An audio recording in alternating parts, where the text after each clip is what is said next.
Ok, Parashat Beshalach. Pour la Refoua Shelema de Marlène Bat-Esther, Marie-Claire, Myriam Bat Jeanne Fortuné, le Rav Eliaou Ben Fredji, pour les Ivugagun Vetor de Jenny Bat-Étoile. Et encore une fois, et malheureusement on doit toujours le répéter, c'est toujours pas terminé, pour la bonne santé et la tzlacha de tous nos soldats et la libération très rapide, très rapide, de tous les otages Bezrat Hashem. Alors, Parashat Beshalach. Bon, vous connaissez les grandes lignes de la paracha. On va parler de la Shira. Donc, Paro regrette sa décision de nous avoir libérés et ça le conduit à nous poursuivre. Nous, on est devant la mer, on croit que c'est terminé et on se retourne. Arrivent des hordes d'ennemis, ils sont armés jusqu'aux dents, plus entraînés que nous et a priori plus nombreux que nous. Ils étaient plus nombreux que nous. D'après, je crois que c'est le Harizal qui dit ça, qu'ils étaient 30 fois plus que nous. Ils étaient donc vraiment beaucoup. Oui, c'est ça, parce qu'il dit comme ça, il dit, c'est écrit Veshalishim al-Kulo. Et il y avait donc ils étaient les chars, etc. Il y avait les chefs, etc. Mais lui, il dit le mot Shalishim, il dit le Shloshim. Shloshim al-Kulam. Sur ce que nous, on était 1, ils étaient 30. Donc c'est pour dire, ils étaient vraiment extrêmement nombreux. Et humainement, j'ai envie de dire, on a peur. On est fraîchement libéré, on se retrouve avec nos tortionnaires. C'est humain d'avoir peur. Bon, alors, pas tout le monde a eu peur. Il y en a qui n'avaient pas peur du tout. Il y a un Kliakar qui démontre ça. Il y a eu plusieurs groupes. Il y a ceux qui se sont vraiment rebellés, enfin, qui sont vraiment pleins, etc. Tout le monde a quand même eu un malaise. On ne comprenait pas nécessairement ce qui se passait. Et même Moshe prie. Oui. Il y en a qui n'avaient pas peur, tu parles des Égyptiens? Des Bnei Israël. Non, les Bnei Israël voient ça, les Égyptiens, ils n'ont pas peur, hein, sinon ils ne seraient pas venus. Ouais. Et c'est toute la raison de l'absence de crainte. C'est qu'Hachem, il a endurci leur cœur. Sinon, humainement, après les 10 plaies, ça fait longtemps que l'histoire, elle est finie. Bon, ils nous rejoignent 7 jours plus tard, on est devant la mer, et là, il va y avoir le fameux miracle où on va se jeter à l'eau. Nachshon ben Aminadav qui va se jeter à l'eau. La mer va voir aussi également les ossements de Yosef et elle va se scinder, s'ouvrir et les Bnei Israël vont traverser la mer à pied sec. Les Égyptiens se disant si c'est ouvert pour eux, c'est ouvert pour nous. Donc ils s'engouffrent à notre poursuite et Hachem les noie. Et arrivé à l'autre extrémité, en réalité c'est la même extrémité parce que les Bnei Israël, rappelez-vous-le, hein, ils n'ont pas fait une ligne droite, on n'a pas traversé la mer. Vous imaginez le nombre de kilomètres qu'il aurait fallu parcourir. Ce n'était pas du tout l'objectif. On a fait un demi-cercle. L'objectif était de passer dans la mer. Il fallait passer dans la mer pour passer dans la mer. On va en parler un petit peu. Je ne vais pas évoquer explicitement le sujet, mais vous allez voir que ce qu'on dit vous permet naturellement de comprendre. Mais il faut passer dans la mer et de toute façon, il faut noyer les Égyptiens. Parce que pour passer dans la mer et revenir, c'est la forme la plus efficace. Et du coup, on a fait ce demi-cercle, on est revenu et fin de l'histoire. On est cette fois définitivement affranchi du peuple égyptien. Et là, Vayosha Hashem Bayom Haou et Israël. Et il y a la fameuse Shira, Az Yashir Moshe, ou Israël, c'est ce qu'on répète tous les jours de l'année. Tous les jours de l'année, c'est un texte qui est là tous les jours de l'année, à un jour près dans certains minagim, c'est Tisha B'Av. Certains ne lisent pas à Tisha B'Av la Shira, ils remplacent cette Shira par Azinu. Chacun son minag, je ne suis pas là pour faire un débat à l'Afrique. Mais c'est pour vous dire que c'est quelque chose qui est vraiment fondamental, c'est tous les jours de l'année qu'on récite la Shira. Et le Chida, il dit, je ne sais plus si c'est Rabbeinu Bechaye ou le Chida, je ne veux pas vous dire une bêtise. La Shira, elle est dans une prière, dans une seule prière, dans Shachar. Le matin, oui. Ouais. Parce que c'est le matin qu'on a récité la Shira. Je ne sais plus si c'est Rabbeinu Bechaye ou le Chida, il faudra vérifier, qui disent qu'il faut s'imaginer en récitant la Shira que nous-mêmes, nous sommes dans l'eau. Et que la muraille est sur les côtés et qu'on avance avec les Égyptiens derrière nous. C'est ça le sentiment qu'il faut avoir pour traverser ce moment de la Tfila. Et c'est surtout ça la véritable intention pour que nous puissions atteindre la dimension de la Shira. C'est pour vous dire que Keilou, pas Keilou, on était tous aussi sortis, on est tous sortis d'Égypte. Et du moins on était au moins là à Matan Torah. Mais en attendant, l'idée c'est vraiment de ressentir cette traversée. Et on va voir qu'en réalité, pourquoi il faut que on soit nous aussi concernés par la Shira. Vous allez voir qu'il y a quelque chose, je trouve, de très intéressant. Je vais revenir sur un Dvar Torah que j'avais fait il y a 2 ans. Et je vais aller plus loin et dans une autre optique également. Az Yashir Moshe Israël et Hashira Azot Lachem. Donc ainsi a chanté Moshe et le peuple juif un chant pour Dieu, ce chant pour Dieu, Vayomru les morts, ils ont dit Ashira Hashem ki gaouga sus ve'oreu ramayam. Donc je chanterai pour Hashem parce qu'il est élevé et il a noyé le cheval et le cavalier dans la mer. Il faut comprendre qu'est-ce que c'est. On va voir qu'au niveau de la Shira, au moment où les Bnei Israël vont réciter cette Shira, il y a eu tout le processus de la traversée, depuis que la mer s'ouvre, jusqu'au moment où on la traverse et qu'on en ressort et qu'on chante, ça témoigne d'une évolution et j'ai envie de dire littéralement d'une métamorphose, non seulement du peuple juif, mais également de la nature elle-même. On va voir qu'il y a un changement drastique de position dans les cieux. J'ai introduit, je suis obligé, mais vous allez comprendre de quoi on parle. La Gemara rapporte Masechet Megillah. On ne fait pas le Hallel pour un miracle qui a eu lieu en Chutz Laaretz. On fait que le Hallel pour des miracles qui ont eu lieu en Eretz Israël. La Gemara pose immédiatement la question, pourtant on récite bien le Hallel pour Yetziat Mitzrayim, alors que ça a eu lieu en Chutz Laaretz, en dehors d'Israël. Réponse de la Gemara, oui. Tant que nous n'avons pas pris possession d'Eretz Israël, alors toutes les terres étaient valables pour le Hallel, pour la Shira, pour ce que vous voulez. Mais une fois que Israël a été couronné par le peuple juif, que c'est plus Kenan et que c'est devenu le fameux Israël, alors tout ce qui se passera en dehors comme miracle, tant mieux, mais on ne fait pas de Hallel, on ne fait pas de Shira, on ne fait pas de louange particulière à Akadosh Baruch Hu. Évidemment, la Gemara va demander la question, elle va dire pourtant on fait bien la Megillah. Megillah s'est produit en dehors d'Eretz Israël. Réponse, la Gemara dit, c'est normal, quand on dit que Israël est sanctifié pour la louange à l'exclusion des autres, c'est pendant le temps où nous vivons dans cette terre. Mais une fois que nous avons malheureusement été exclus de cette terre, alors on a, dans une condition secondaire, on arrive dans un a posteriori, on aurait le droit de dire une louange à Akadosh Baruch Hu, justifiant qu'à Purim, nous puissions dire la Megillah. Oui. Alors, il y a une bonne explication sur à quel moment on fait le Hallel ou pas. On fait le Hallel uniquement quand Israël a regagné sa souveraineté par rapport aux nations. Dans ce cas-là, cette explication sera en deux. Ouais, ça revient dedans. Ok, très bien. En substance, c'est ce que dit la Gemara, il l'a bien synthétisé. Quand Israël est dans sa terre libre et qu'il y a un miracle, parce qu'on ne fait pas de Hallel pour rien. On n'a pas le droit de réciter le Hallel pour rien. Ok ? Quand il y a un vrai miracle à célébrer, on peut faire le Hallel, sinon non. Et donc c'est pour ça que la Shira, qui était avant l'acquisition d'Israël, on avait le droit de la chanter, parce qu'en réalité, on n'est pas encore arrivé en Eretz Israël. Et pourtant, il y a un commentaire extraordinaire du Ismach Moshe, qui s'appuie sur le Shla HaKadosh. Et il dit quelque chose que j'ai trouvé très intéressant. En fait, le Shla HaKadosh va expliquer, d'accord, une fois qu'on est en Israël, on fait une Shira ou un Hallel si ça se passe en Israël, mais pas à l'extérieur. Pourquoi je ne pourrais pas imaginer qu'une personne ou plusieurs personnes qui se soient trouvées pour une raison donnée en dehors d'Israël vont vivre un miracle extraordinaire? Et pourquoi ils n'auraient pas le droit de faire un Hallel pour ça?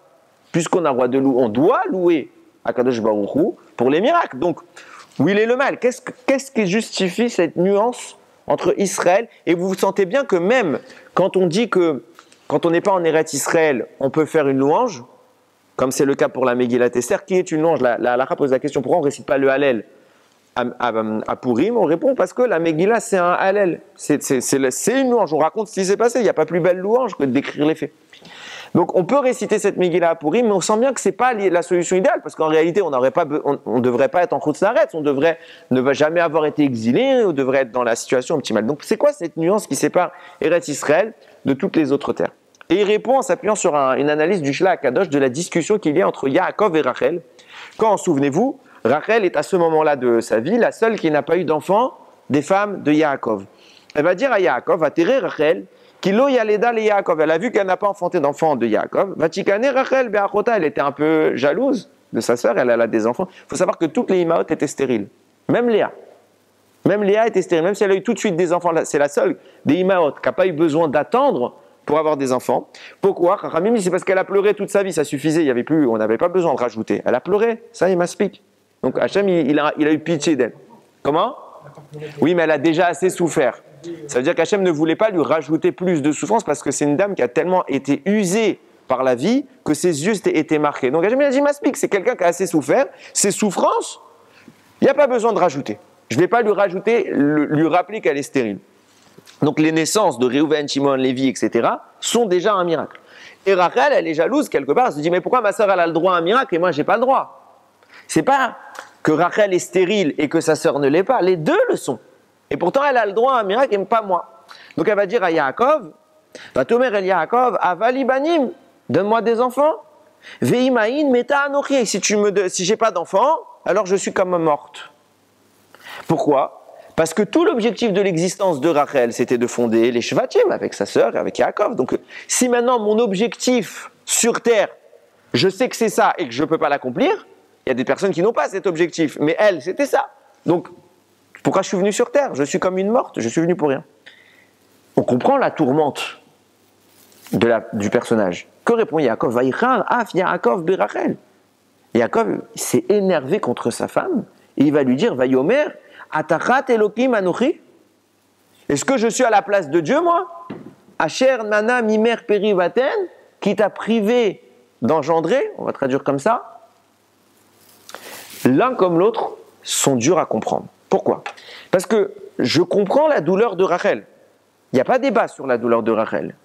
Mais pourquoi elle remet ça sur la faute de Yaakov? Donne-moi des enfants. Sinon, c'est toi qui dois me donner un enfant.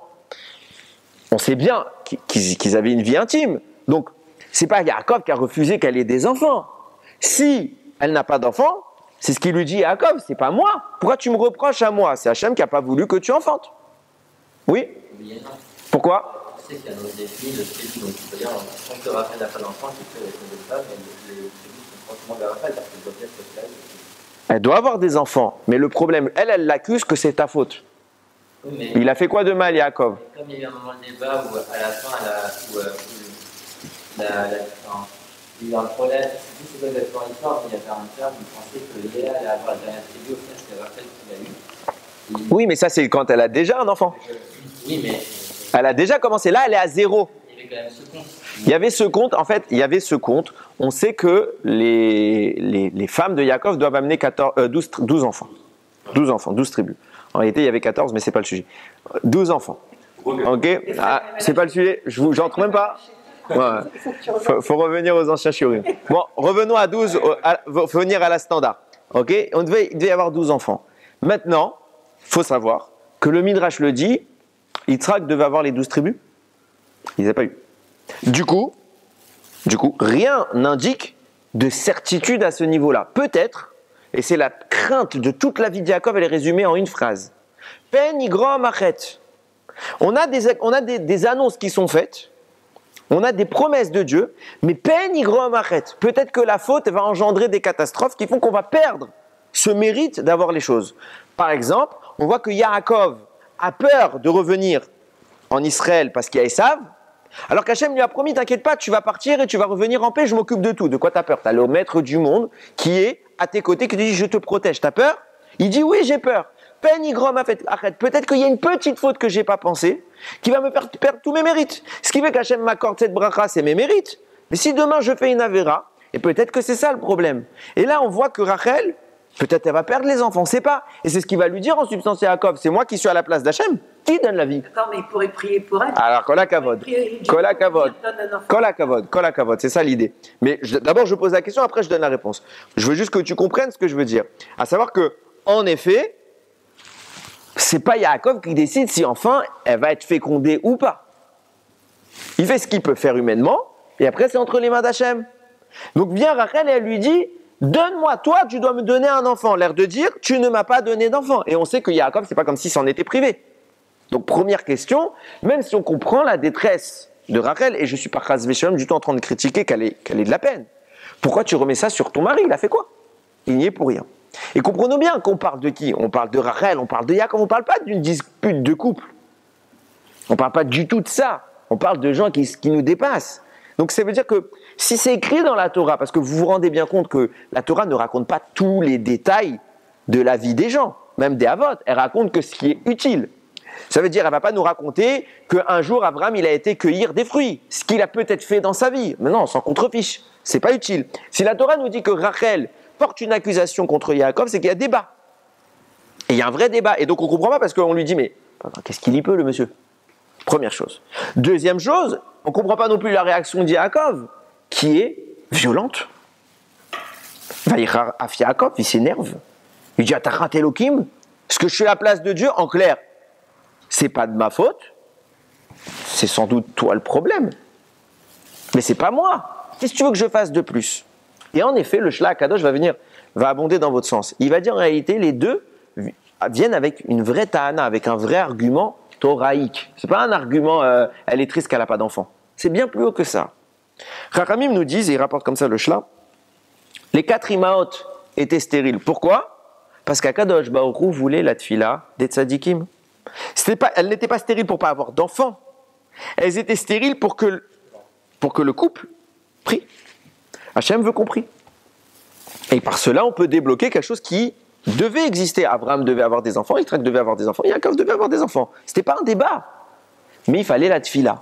Donc vient Rachel et a dit, Ribono shel olam, je ne suis pas stérile pour ne pas avoir d'enfants. Je suis stérile pour que mon mari prie. Moi, je prie pour moi. Comme Hana et... Comme beaucoup. Mais moi, je prie. Mais si j'ai pas d'enfant, c'est parce qu'on n'a pas la prière. L'objectif de ma stérilité, c'est la tfila. Donc, elle va voir Yaakov, elle dit, le problème, c'est forcément toi. Tu pries pas. Comme Abraham, il a prié, comme Yitzhak, il a prié, toi, pourquoi tu fais pas pareil? On voit bien que, la Torah nous le raconte, Yitzhak, sa femme était stérile, il a prié, il a eu un enfant. Pourquoi tu fais pas pareil, Yaakov? Et c'est ça la discussion avec sa femme. Elle vient pas lui faire une critique sur quelque chose qui n'est pas entre ses mains. Elle vient faire une critique religieuse parce que c'est son mari. L'objectif de la vie dans un couple, c'est que la femme et l'homme se critiquent entre guillemets pour se pousser mutuellement. Donc elle vient et elle lui dit, il y a un problème dans notre couple, c'est que tu pries pas. Yaakov lui dit, oui, je prie pas. Et je compte pas prier. C'est ça sa réponse. Je ne prie pas et je ne compte pas prier parce que je ne peux pas. Pourquoi? Parce que nous disent Rachamim que tout celui qui vit en Eretz Israël ressemble à quelqu'un, à une personne qui a un Dieu. Tout celui qui vit en dehors d'Eretz Israël ressemble à quelqu'un qui n'a pas de Dieu. Ça veut dire quoi? Rachamim explique comme ça. Quand on est de façon générale, la planète, chaque pays a un ange qui le représente dans le ciel. Cet ange est le préposé au pays et il en est le gestionnaire, le responsable. Quand une personne se tient dans le pays, et qu'il prie, au préalable, avant de monter auprès d'Akadosh Baruch Hu, la tfila passe par Shegi, par l'ange. Ce qui n'est pas le cas en Eretz Israël, parce que qui est le gestionnaire immédiat d'Eretz Israël? Il n'y a pas de malach. Dieu, il dit, mes yeux sont rivés sur Eretz Israël. Il n'y a pas de différence entre le moment où nous parlons et le moment où ça atterrit entre guillemets, aux oreilles d'Akadosh Baruch Hu. Ça veut dire quoi? C'est pour ça qu'on dit celui qui est en dehors d'Eretz Israël ressemble à quelqu'un qui n'a pas de Dieu. Pourquoi? Parce que quand il parle pas tout de suite à Dieu. Donc il parle à autre chose, ce qui n'est pas de la Avodah Zara. Mais ça ressemble. C'est pas de la Avodah Zara. Quelqu'un qui prie en Chutz La'aretz, il fait une mitzvah. Mais c'est pas pareil. Celui qui vit en Eretz Israël, il ressemble à quelqu'un qui a un Dieu. Parce que quand il parle tout de suite à Dieu. Ça ne veut pas dire que c'est quelqu'un qui a un Dieu. Ça peut être un rachat, ça peut être plein de choses. Ça peut être n'importe quoi. Mais quand il parle tout de suite à Dieu.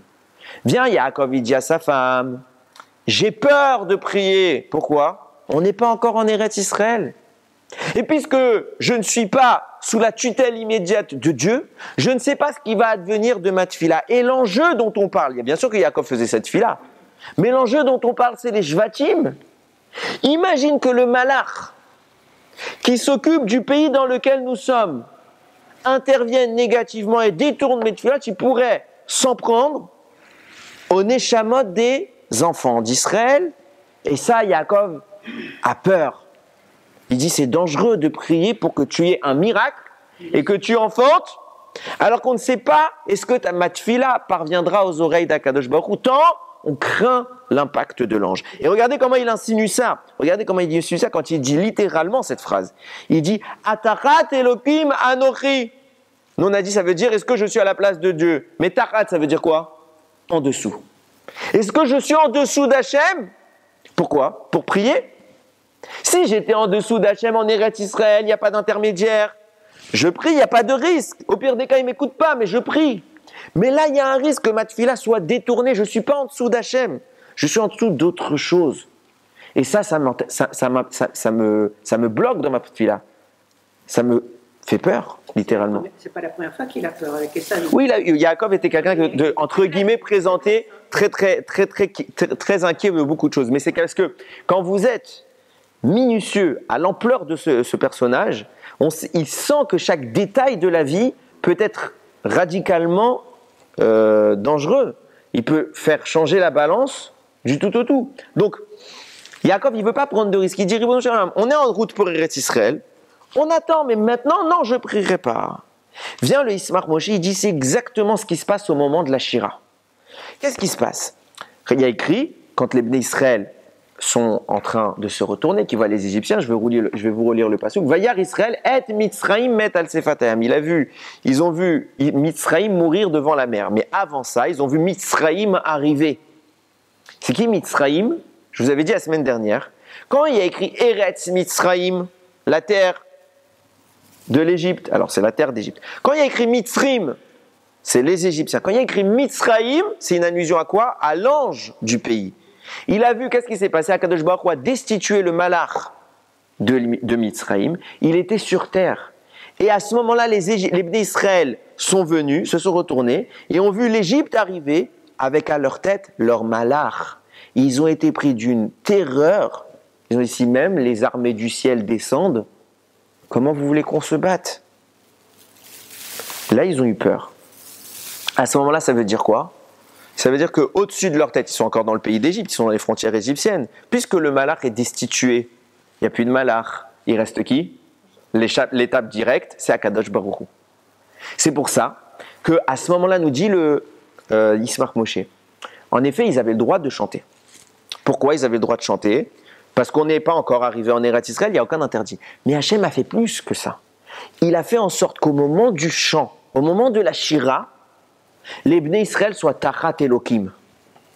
Comme s'ils étaient en Eretz Israël, pour qu'il n'y ait pas d'interférence entre leurs paroles et Dieu. Pourquoi autant de précautions? Et c'est les mots qui sont employés par le Yismach Moshe, parce que la Shira est précieuse. La Shira ça veut dire qu'en fait, légalement, halachiquement, ils avaient le droit de la chanter. Il n'y a aucun problème. Mais la crainte qu'il a vu Yaakov, de dire, mais s'il y a un malach, je veux pas. Je suis pas à l'aise. Quand c'est trop important, je suis pas à l'aise. Là, on voit que quoi? Hachem, il a jugé la Shira tellement précieuse que lui non plus n'était pas à l'aise qu'on la chante en dehors d'Eretz Israël. Mais on est en dehors d'Eretz Israël. Alors il a fait en sorte qu'on soit dans la même configuration qu'Eretz Israël pour que cette Shira soit prononcée sans aucune interférence. Et d'où ma question. Pourquoi? Où est le problème? Pourquoi Myriam a anticipé Myriam n'a rien anticipé, elle l'a fait après. Elle l'a fait après, Myriam. Ils sont venus d'Égypte quand même, ces tambourins. Ils les ont pris. Ils ont pris plein de choses avec eux. Ils ont même pris des chariots, ils ont pris à manger, ils se sont jamais servis de la nourriture, ils ont pris à manger. Il n'y a aucun problème. Mais on n'est pas dans le problème de l'anticipation. Je regarde ce que Akadosh Baruch Hu est en train de faire et je me dis, Ribono Shel Olam, il a pris tellement de précautions pour que cette Shira soit absolument pas entravée. Ça signifie qu'il y a tellement d'importance dans les paroles qui vont être dites au moment de la Shira qu'on n'a rien compris. Nous, on le chante en rapide. La semaine, on ne le chante même pas. Qu'est-ce que c'est que cette Shira? Pourquoi autant de précautions? Alors regardez, on va réfléchir comme ça. Vient le Midrash. Alors ce Midrash que je vous cite, c'est un Midrash que je n'aurais pas cité d'habitude parce que c'est une référence qui n'est pas unanime dans les décisionnaires. Mais pourquoi je le cite? Parce que le Harizal, lui, l'a validé. Ce passage, du moins. Alors, ça veut dire que ce n'est pas quelque chose qu'on peut toujours extrapoler. Mais comme lui-même dit ces propos-là, ça veut dire que ça, il dit que c'est vrai. Comme le Harizal est une pointure, on peut tout à fait s'appuyer dessus. De toute façon, ça n'aurait rien changé au propos. Nous dit le Midrash. Quand les Bnei Israël ont vu Mitzraïm arriver, les Mitzrim et Mitzraïm, ils ont tellement eu peur que Parcha Nishmatam, leur âme s'en est allée. Et littéralement, ils sont morts. Avant Matan Torah, qui vont remourir, c'est un autre sujet.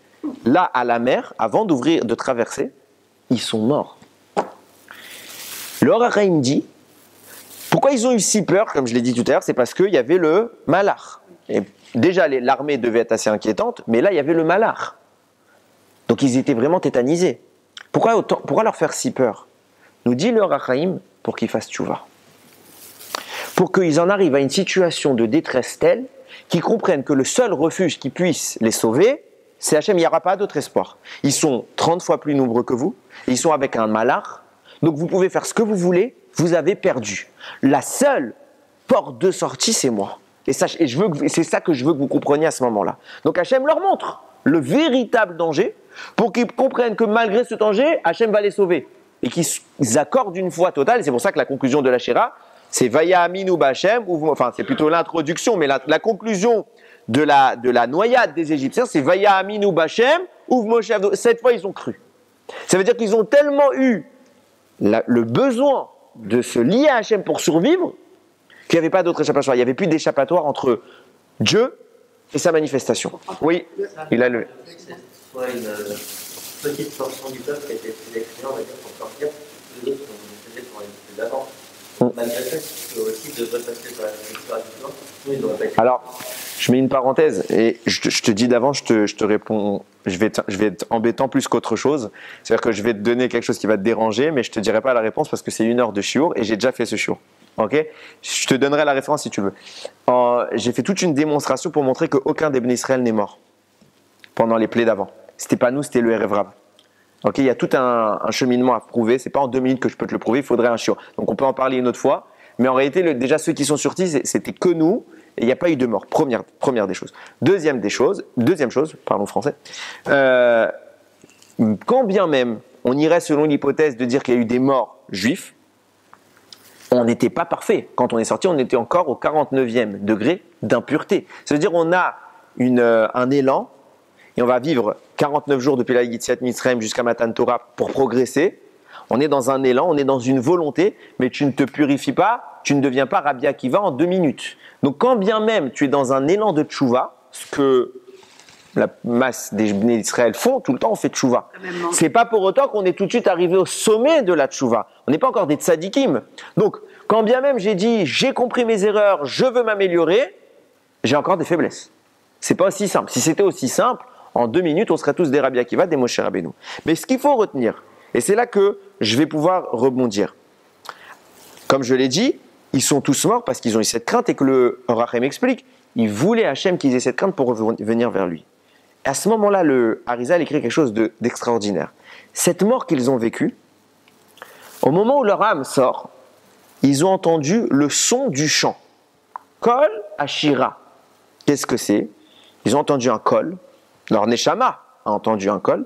Et Hachem leur a ouvert l'audition pour qu'ils puissent entendre la voix des anges préposés au service divin, qu'ils étaient en train de faire une shira. Et par cette force qu'ils ont obtenue en écoutant le chant des malachim, ils ont pu retourner dans leur corps. Et les mots sont clairs. Regardez ce qu'il dit le pasouk.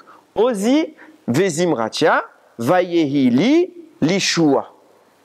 Alors on traduit, je vais vous lire la traduction standard et après je vais vous lire la vraie traduction. Hein? Non, c'est dans la Shira, Et on dit Ozi, il est ma force, Vezimratia, il est ma gloire. C'est léger comme Hachem est ma gloire. Vaï Lishua, il a été pour moi le salut. Le Harizal, il traduit littéralement. Il dit Ozi, ça veut dire ma force. C'est quoi ma force? Zimratia, le chant de Dieu. Quand est-ce que j'ai eu cette force? Quand les malachim, je les ai entendus chanter le chant d'Akadosh Baruch Hu. C'est ça qui m'a donné un kohar, un rose. Ma force, elle est venue à ce moment-là. Et qu'est-ce qui m'a permis de faire cette force? Vayehi l'Ishua, ça a été pour moi une délivrance de quoi? J'étais en train de mourir. Et comme les malachim, j'ai pu entendre leur voix en train de chanter dans le ciel.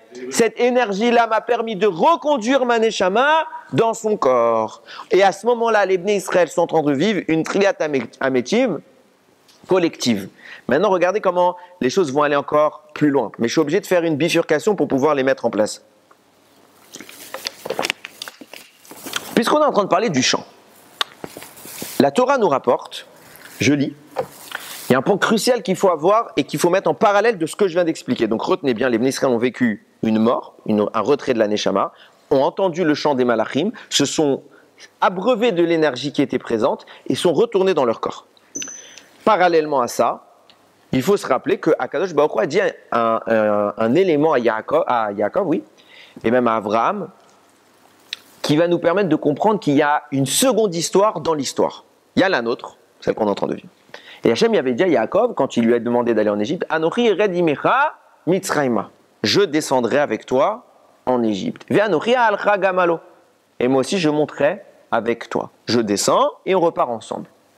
De là, les sages diront que la Shekhinah, la présence divine, était elle-même en exil à nos côtés, comme c'est toujours le cas. À chaque fois qu'il y a un exil, Hachem est à côté de nous. Mais ce n'est pas le seul à être descendu. Évidemment que la présence divine est bien, mais le roi sort tout seul, sans sa garde rapprochée. Le Zohar dit 600 000 malachim sont descendus avec Akadosh Baruch Hu vivre l'exil. Et ils sont descendus pendant tout le temps du passage des Béné Israël, mais plus que le temps. Je leur veux pour preuve. Regardez ce qui est écrit. Regardez comment les sages vont... ils sont vraiment très forts parce que les détails dans lesquels ils arrivent à sortir les choses, c'est extraordinaire. Quand on sort dans la paracha de la semaine dernière, écoutez bien, quand on sort dans la paracha de la semaine dernière, il y a écrit Vaïsou ben Israël mais Ramsès. Ils ont voyagé depuis Ramsès jusqu'à Sukkota.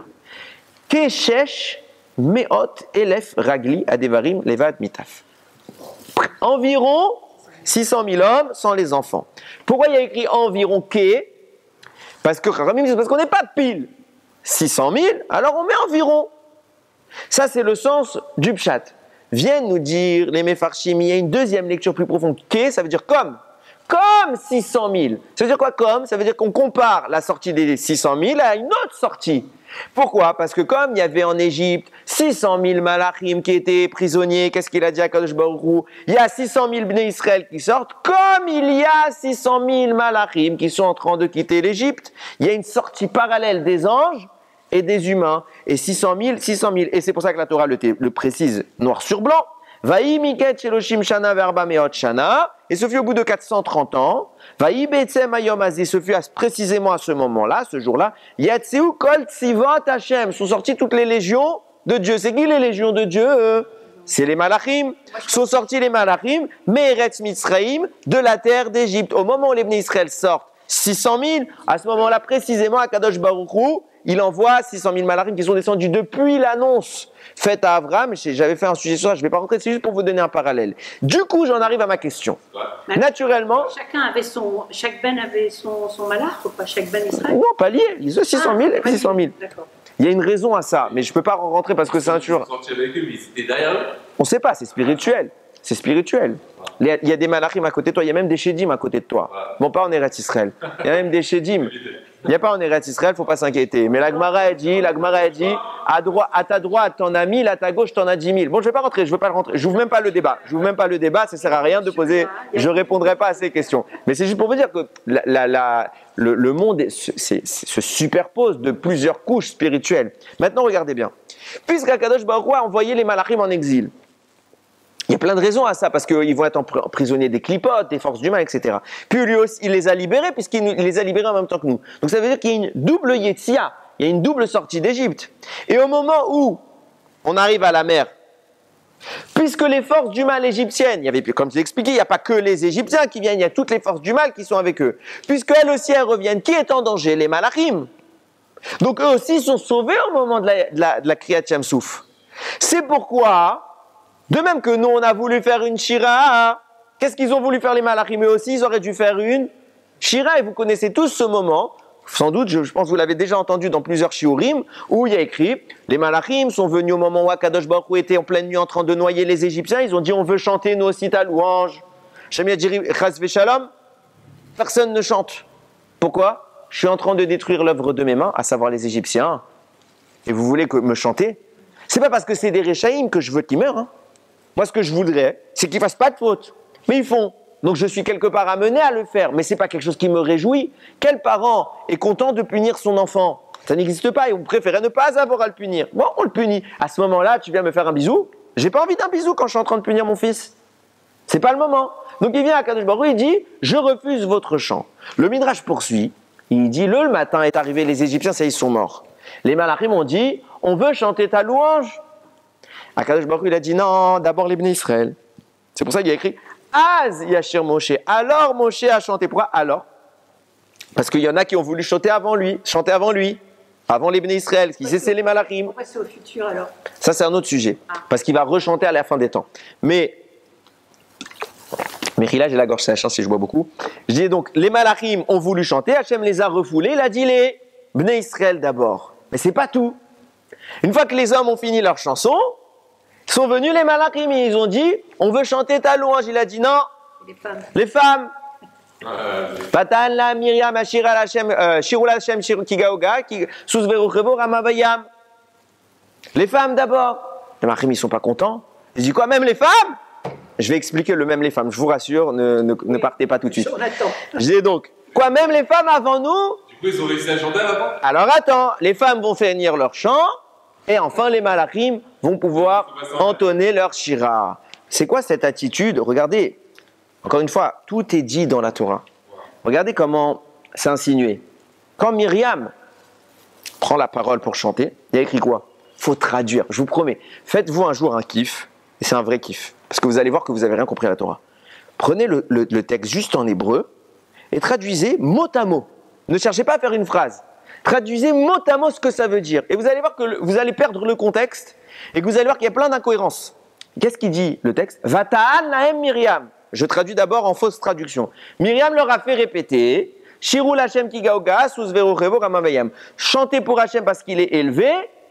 Le cheval et le cavalier, il les a noyés dans la mer. Mais Vata'an lahem Myriam, ça veut dire quoi? Myriam leur a répondu.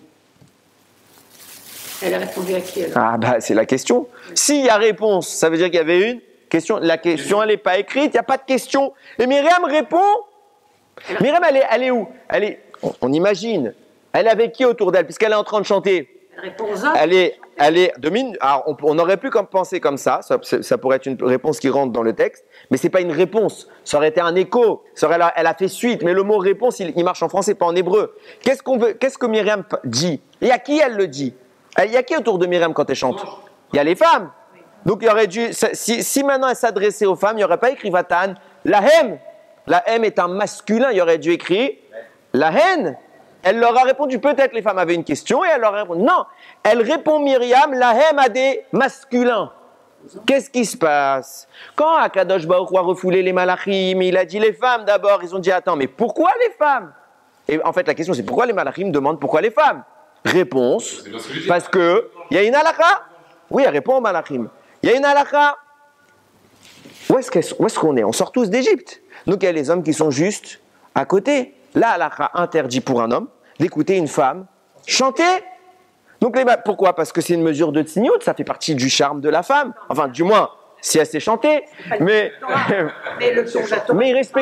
ils respectaient tous la Torah. C'est pas quand on veut, on le fait. À part quand il y a une vraie raison. Là, ils n'avaient pas de raison de pas écouter, de dire c'est permis. Donc, a priori, la halakha, c'est écrit comme ça, on ne peut pas écouter une femme chanter, surtout si on la connaît, et surtout si elle est présente. Donc, les Malachim disent, mais Ribono Shalom, c'est quoi cette bêtise là? Les femmes maintenant elles chantent, alors que toi-même tu vas l'interdire dans ta Torah.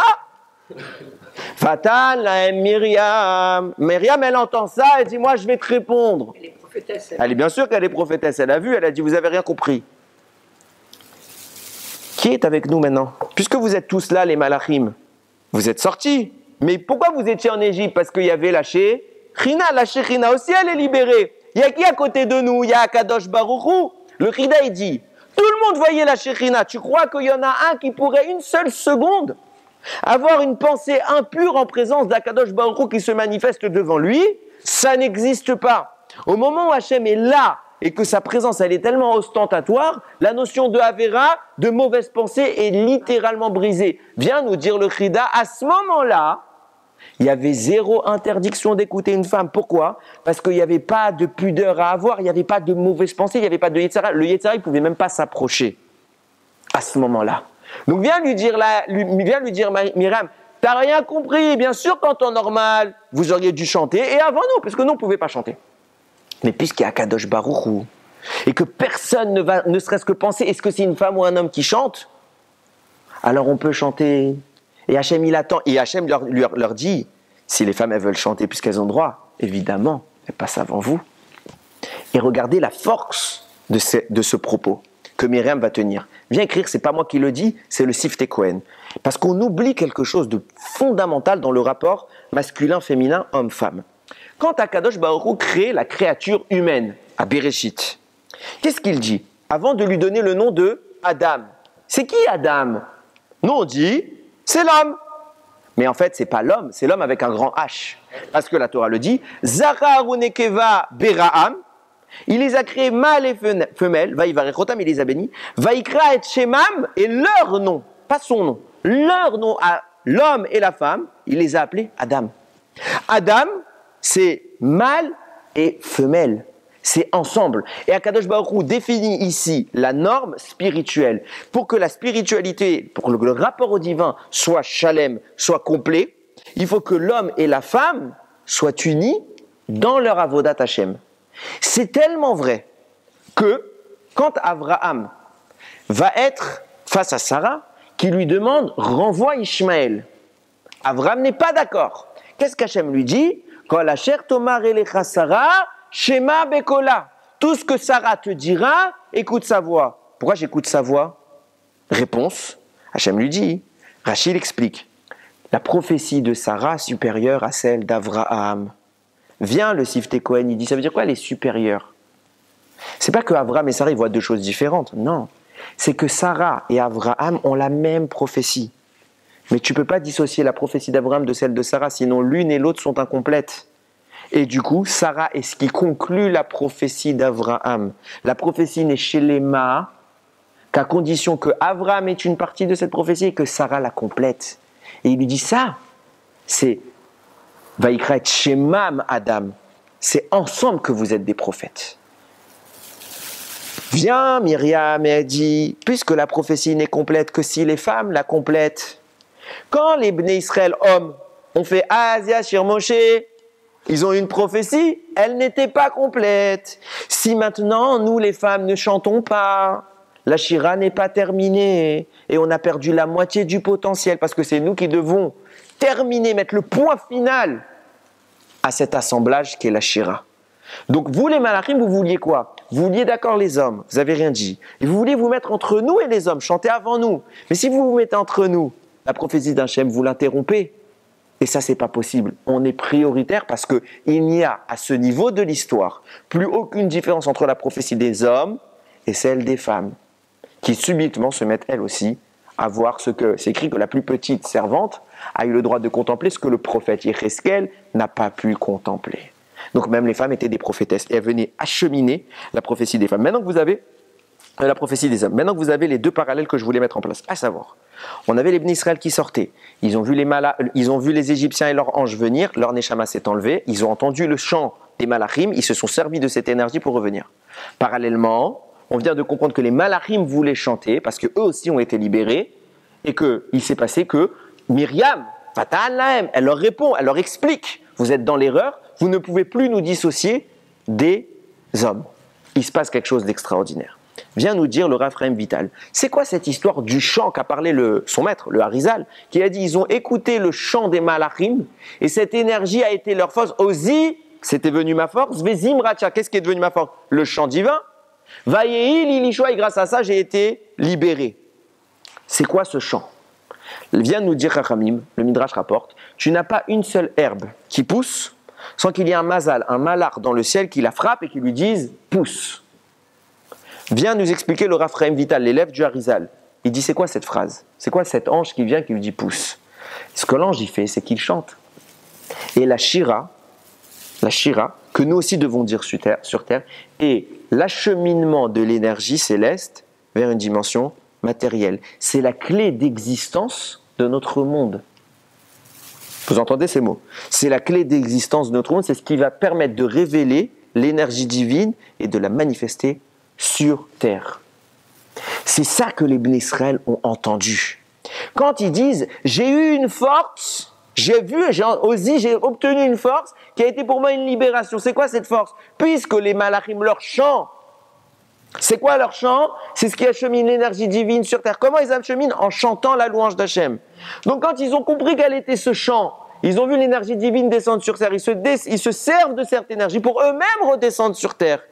Le chant et la force dont parle les Israël quand il dit « Ozi, ma force !» Vezim Racha, c'est le chant d'Akadosh Baruch Hu. Grâce à ça, j'ai pu réincarner mon âme dans mon corps et j'ai pu ressusciter parce que j'ai eu accès au champ des malachim. Et à ce moment-là, les malachim sont dans une grande inquiétude. Et vous allez comprendre pourquoi, parce que tout est en train d'être bouleversé.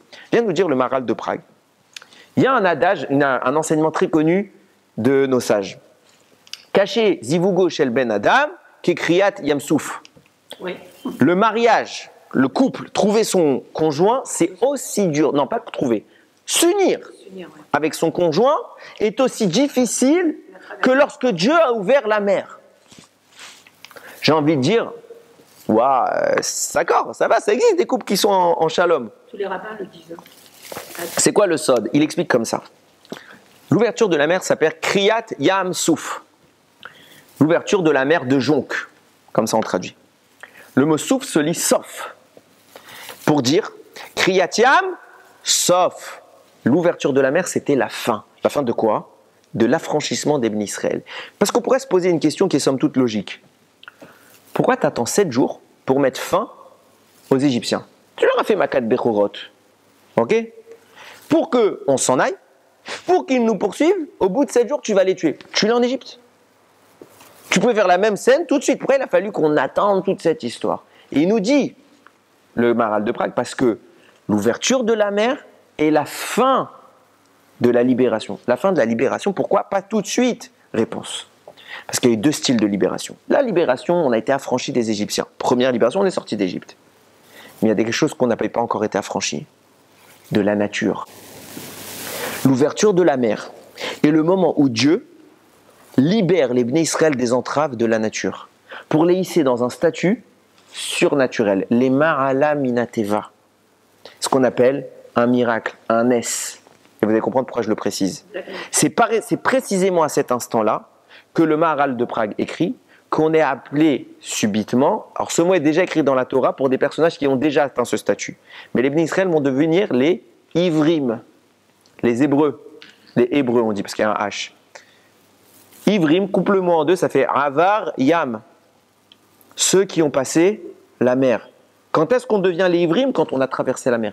Pourquoi? Parce qu'à ce moment-là, il y a un changement radical qui s'opère, qui fait que la mer et l'aspect naturel qu'elle représente est dépassé. C'est quoi cette comparaison? Quelle est la nature de l'eau? Vous voyez, j'ai de l'eau dans ma bouteille. Est-ce que je peux la séparer? Le seul moyen de la séparer, c'est de mettre une séparation permanente. Mais la nature de l'eau, c'est que quand il y a de l'eau, elle se colle. Elle est unie. Elle est dans la shlemut. La nature d'un couple, c'est tout l'inverse. L'homme et la femme sont 2 entités diverses. Très diverses. Et qui n'ont rien à voir l'un avec l'autre. La nature d'un couple, c'est la séparation. On est séparés. La nature de l'eau, c'est l'union. Dès qu'il met une séparation, à peine vous avez retiré la séparation, que tout de suite l'eau s'est recollée. Qu'est-ce que fait Hachem? Il sépare l'eau. Il crée une séparation sans entrave. L'eau est d'un côté et de l'autre, mais pas au milieu. Et elle ne peut pas se coller tant qu'Hachem ne lui donne pas l'autorisation. À ce moment-là, qu'est-ce qui est en train de s'opérer? Un changement de rôle.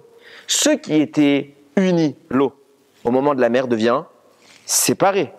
Ceux qui étaient divisés, l'homme et la femme, au moment de la mer sont devenus Vaikra et Shemam, Adam vient nous dire, Myriam, tu ne peux plus dissocier ma prophétie de celle des hommes. On a échangé les pôles. La hiérarchie de l'union et de la division, incarnée respectivement par l'eau et le couple, s'est inversée. Le couple, c'est l'union, l'eau, c'est la division. Et ça terrifie les malachim. Ça terrifie les malachim au plus haut point. Pourquoi? Parce que, comme je vous l'ai dit, Myriam, c'est elle qui va avancer cette idée. Et c'est là toute la quintessence de son argument. Quand Myriam va dire, normalement, vous avez raison les malachim, vous pouvez séparer l'homme et la femme, parce que c'est la nature. Dorénavant, vous ne pouvez plus. Donc je suis en train de dire que ce que vous êtes est remplacé, parce qu'on est bien d'accord que chaque élément, comme on l'a dit tout à l'heure, est géré par un malach. Donc ce qui fait que l'eau, on parle ici parce qu'on est dans un territoire maritime, puisque l'eau symbolise l'union, et qu'elle est gérée par les malachim, l'homme prend la place des malachim pour à son tour symboliser l'union, là où vous allez vous inscrire dans la division. Qu'est-ce que ça signifie? Cette inversion des rôles. Regardez ce qui se passe. Quand Moshe Rabbeinu se présente devant la mer, il lui dit, ouvre-toi, Hachem m'a demandé de passer. Elle lui dit quoi la mer? Vous connaissez ce midrash? Il lui dit, devant toi? je vais m'ouvrir, mais je suis plus grande que toi. On parle de l'ange. Évidemment, la mer ne s'est pas mise à parler. L'ange de la mer dit, je suis plus grand que toi. Pourquoi? La mer a été créée le 3e jour, l'homme a été créé le 6e jour. J'ai une hiérarchie. Depuis quand le grand se déplace pour le petit? Je ne m'ouvre pas. Est intervenu Hachem, il a placé sa main droite sur la main droite de Moshe. Et là, la mer, immédiatement, elle s'est ouverte. Ça veut dire quoi? À quel moment on a révoqué l'argument de la mer? La mer, elle a donné un vrai argument, Moshe, il n'a pas su répondre. Si Moshe, il n'a pas su répondre, c'est que c'est un vrai argument. Les malachim devancent les hommes, donc ils n'ont pas à se pousser devant les hommes. Je crois que c'était les ossements de Joseph. Entre autres, c'est ce qui va donner le mérite. Oui. Mais ce qui va forcer la mère à accepter ce mérite, c'est Hachem qui va intervenir. Donc la mère, elle a un argument, elle dit, mais je suis plus ancienne. Et si je m'ai créé la première, je suis plus importante. Donc je n'ai pas à me pousser. Et elle a raison. Et pourtant, finalement, elle s'est poussée, ce qui veut dire qu'il va y avoir une intervention. Ça veut dire qu'en réalité, l'argument, elle va l'accepter dans le sens inverse. Elle va dire, au final, c'est vrai, ils sont plus grands que moi. Si elle s'est poussée, c'est parce qu'elle accepte qu'ils sont plus grands que nous. C'est quoi l'argument? Où il s'est joué? Précisément dans tout ce que je suis en train de vous dire. Vient de nous dire Rachamim. Dans la Gemara Masechet Rosh Hashanah, il y a un débat entre Rabbi Eliezer et Rabbi Yoshua. Quand est-ce que le monde a été créé? En Tishri ou en Nissan? Les deux apportent des arguments pour prouver leur propos. Tishri s'est fondé, Nissan s'est fondé.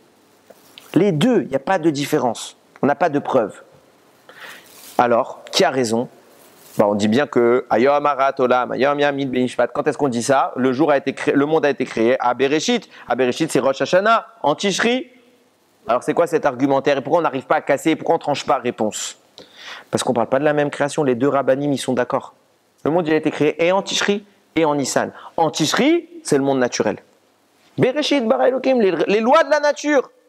Mais est intervenue une autre création. Celle qui porte le nom du miracle, Nissan. Dans le mot Nissan, il y a le mot Nes. Au moment où les Bnei Israël sont sortis d'Égypte, qu'est-ce qu'Akadosh Baruch Hu il a fait? Il a fait quelque chose d'extraordinaire. Il a pris les malachim, qui étaient prioritaires, il les a mis en Égypte. Il a pris les Bnei Israël, qui étaient secondaires, et il les a mis au même niveau. Et ensemble, vous allez sortir. Donc on est au point de départ. Il n'y a plus d'hiérarchie. Vous êtes au départ à la même ligne. Qu'est-ce qui se passe tout de suite? Les malachim, ils viennent, ils disent Ribono Shel Olam, on veut chanter. Pourquoi ils veulent chanter? Depuis la nuit. Parce qu'ils veulent reprendre leur statut de premier-né. On est nous les premiers, c'est pas les autres. Donc tout de suite, c'est eux qui vont venir en tête de liste pour dire Ribono Shel Olam, il faut qu'on chante. Hachem va dire non, on chante pas la nuit, là, je suis en train de tuer les Égyptiens. Alors le lendemain, mais il faut qu'on chante. Hachem dit non, vous chantez pas. Pourquoi on chante pas? Les hommes d'abord. Pourquoi les hommes d'abord? Parce que les hommes et les femmes d'abord. L'homme avec un grand H. Pourquoi? Parce que dans la création d'origine, je vous ai créé les premiers. Mais dans Tishri, en Nissan, vous n'êtes plus les premiers. Qu'est-ce qui s'est passé en Nissan? J'ai fait exprès de faire mourir mes enfants. Ils sont tous sortis de leur enveloppe corporelle. Ils ont vu le moyen que vous utilisiez pour fédérer l'énergie céleste et l'amener vers le monde terrestre, l'acheminer sur terre. Et ils connaissent maintenant ce secret. En clair, il n'y a plus besoin de vous dans ce rôle. C'est mes enfants qui prennent votre place. Les Bnei Israël se sont subitement hissés à une strate supérieure et les rôles se sont inversés. C'est vrai, la mère vient, Moshe Rabbeinu lui dit Ribono Shel Olam, elle ne veut pas s'ouvrir devant moi. Et elle a raison, elle est née le 3e, je termine juste ça. Elle est née le 3e jour, je suis né le 6e jour. Elle est prioritaire, elle vient, quand je met sa main. Il dit, pourquoi je mets ma main? Parce que je suis en train de recréer le monde. Et puisque je suis en train de recréer le monde, je redéfinis la position de chacun. Dans le nouveau monde que je suis en train de bâtir, celui qui est né en Nissan, pas celui de Tishri. Les Bnei Israël sont nés avant les Malachim. Et puisque vous êtes nés avant les Malachim, la mer se doit de s'ouvrir devant vous. Et c'est pour cela que vous symboliserez dorénavant l'union, là où la mer va symboliser la division. C'est pas sa nature. Parce que c'est pas comme ça que je l'ai créé à Bereshit, mais on n'est plus à Bereshit. On se dirige maintenant vers une deuxième création, celle de Matan Torah. Et qui seront les dépositaires de Matan Torah? Les Bnei Israël. Et qui va s'opposer à Matan Torah? Les Malachim. Pourquoi ils vont s'opposer à Matan Torah? Parce qu'ils veulent rester dans leur position. J'avais dit, mais maintenant ils sont nés avant vous. Donc ce que vous avez eu jusqu'à maintenant, depuis maintenant 2000 ans, c'est à leur tour maintenant de l'avoir. Et les Bnei Israël vont maintenant atteindre un niveau où la vitalité de l'existence est entre leurs mains et n'est plus entre les mains des malachim. La shira des anges est devenue la shira des Bnei Israël. Ce qu'on a entendu lorsque notre âme s'est dissociée de notre corps va devenir l'apanage des Bnei Israël. C'est pour ça que nos sages insistent. Toute la subsistance, toute l'énergie céleste s'abat sur terre. Par quoi? Par un shir, par un chant, par la louange d'Akadosh Baruch Hu qui vient quelque part témoigner de son intervention sur terre. Qui sont les témoins? C'est plus les anges. Jusqu'à maintenant, et malheureusement avec nos fautes, les anges ont quelque part récupéré ce statut. Mais quelle est la promesse de la fin des temps? À la fin des temps, c'est écrit dans le Midrash, les anges viendront demander au Bnei Israël ce qu'Akadosh Baruch Hu est en train de faire. Pourquoi? Parce que jusqu'à maintenant, quand on veut savoir ce qui se passe dans le ciel, c'est à nous de nous tourner vers les anges qui, eux, sont plus hauts. Mais à la fin des temps, cette hiérarchie-là est inversée. On reprend le statut qui est celui de Yetziat Mitzrayim. Kriyat Yamsouf, l'ouverture de la mer, c'est la fin, Kriyat Yam, la fin de l'ouverture. Ça veut dire quoi? La fin de la nature. On a fini le vrai affranchissement. Et maintenant que les Bnei Israël ont la clé de la subsistance, ils sont eux, les vecteurs, les récepteurs et les personnes qui acheminent toute cette énergie sur terre. Tout est entre nos mains. Et en réalité, on comprend quelque chose, je conclue, après je réponds à ta question. On comprend quelque chose que, finalement, pour moi, c'est quelque chose de très important. Une shira, ces mots qu'on a introduits dans nos bouches, et qui sont littéralement des paroles de Torah, puisqu'ils sont inscrits dans le Chumash, ils sont inscrits dans tous les Sifrei Torah. Ce moment où Dieu s'est dévoilé devant nous, est-ce que on ne loupe pas quelque chose en la chantant mécaniquement? Parce qu'une vraie louange, on devrait vibrer. Et c'est ce que je vous ai dit tout à l'heure en introduction, je ne sais plus si c'était le Chida, je vous ai dit, ou si c'était Rabbeinu Bechai qui dit que quand on est au moment de la Shira, on doit nous-mêmes s'imaginer en train de traverser la mer, parce qu'au moment où nous traversons la mer, nous sortons de la nature. Et on vit une nouvelle création, et c'est ça le secret de la Tchouva. Parce que le Baal Tchouva est une personne qui a eu une vie, et qui annule cette vie, donc ça devient une nouvelle créature. En chantant la Shira de toutes ses forces, et surtout, avec une joie totale, une gratitude totale, en s'imaginant nous-mêmes traverser la mer, on recrée le monde. Et on sort du cadre de Tishri pour entrer dans le cadre de Nissan. Et je me permets une corrélation d'actualité, mais qui est un espoir, qui n'est pas une prédiction, c'est un espoir. On n'est pas prophète. On sait, nous, ce qui s'est passé en Tishri. Malheureusement, cette année, Ouais. C'était la nature qui a pris ses droits et qui a dit « je m'oppose au surnaturel ». Qui est surnaturel? Le Ham Israël. La nature est venue et elle a voulu chasser le surnaturel. Elle a fait du mal au peuple juif. Au moment où nous, on était au moment de la Simcha, au moment où c'était Simchat Torah, au moment où on était venus dans les synagogues pour chanter, on a pleuré. Les autres ont chanté ailleurs. Hein. Les autres, je m'en fiche. Je parle des Bnei Israël. Non, mais c'était Noah. On chantait autrement. Je parle des Bnei Israël. Personnellement, à la seconde, et je sais que même en France, il y en a beaucoup qui ont appris l'information, malgré que c'est encore Yom Tov, je ne comprends pas comment physiquement quelqu'un peut chanter. Perso, c'est ma faiblesse, parce que c'est un niveau d'être capable de chanter malgré la souffrance. C'est une grande madriga. Moi, je ne suis pas à ce niveau. Au lieu d'avoir le chant, on a eu l'atrocité, on a eu la douleur, la tristesse. Pourquoi? En Tishri. Parce qu'Hachem est venu nous, peut-être, je dis bien peut-être, il est venu nous rappeler quelque chose. Vous n'êtes pas naturel. Dans la nature, tout le monde a emprise sur vous. Dans la nature, les malachim sont au-dessus de vous. Dans la nature, vous ne traversez pas la mer. Dans la nature, vous êtes encore en Égypte. Et vos tortionnaires ont les pleins pouvoirs sur vous. Maintenant, on est sorti de Tishri. Et on se dirige droit vers Nissan. Nous, notre objectif en arrivant à Nissan, et on va être préparé avec Purim, on va voir bientôt aussi tout B'Jivat, mais Purim doit nous préparer à quoi? À vivre les miracles. On a vécu les miracles en dehors d'Israël, maintenant on veut revivre les miracles en Eretz Israël. Et ce moment-là, on veut pouvoir à nouveau chanter. On a eu Simchat Torah, on a été privé de chant.